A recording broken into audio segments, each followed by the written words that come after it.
I am doing a project on blotting out literature because I, in my opinion, there is some popular Indian literature which should not have been there, and kids are reading it, and I'm really worried for them, and that's why I'm doing an art project where I'm blotting out books, and which is really cruel and destructive, but very constructive that I'm making new novels, which are not novels.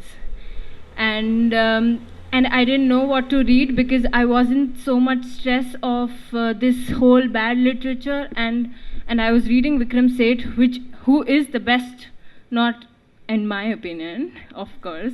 I mean, but his words I want to read, and his words take me to places. And I was reading this book called Unequal Music, and it just randomly opened it and thought that whichever page I land up to, I'll read that to everybody. And I haven't reached that far in the story, and it is also very surprising to know some parts of it. It's a very short kind of conversation that I'm going to read. I hope you enjoy. Billy and his cello sit next to each other on the late afternoon flight. Piers and Helen have seats nearby. 4 rows further back, Julia and I sit. She next to the window, I on the aisle. A little earlier she was reading, and now she has drowsed off. An Austrian Airlines flight attendant passes by with a tray of sandwiches wrapped in colored paper napkins.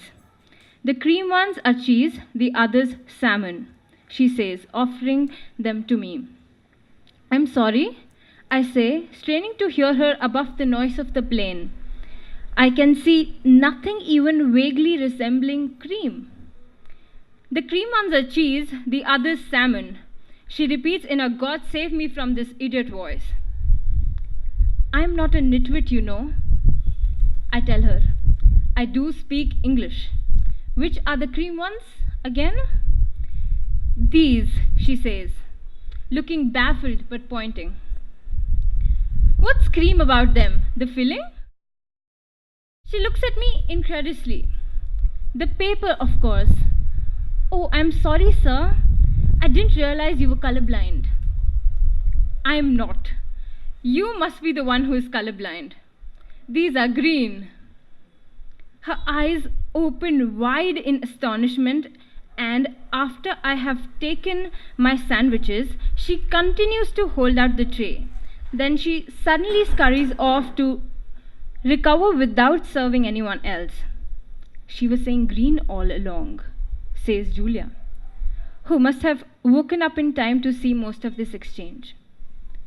In that case, why on earth didn't you stop me from making a fool of myself? Usually the shoes on the other foot, cream and green, look quite different. Anyway, why were you rude to her? I rude to her? Whenever you see someone in authority, your hackles go up. All it takes is a uniform. Since when have stewards have authorities? Tortoises? I begin to laugh. Well, laugh away, says Julia. But it is difficult to lip read at this angle and distance. It is easier in business class. I'm sure, I say. And easier still in first. I'll take your word for it. We haven't met since that lunch at her place. Julia almost missed the flight, getting to the departure lounge just as we were boarding. After the seatbelt sign went off, I found her seated next to a grey-haired man who was deep into the duty-free mysteries of the in-flight magazine. I asked him if he would mind terribly changing places with me. My wife and I had checked in too late to get seats next to each other. I addressed her as darling a couple of times. He was very obliging, and when he left, Julia made out that she was annoyed. Thank you.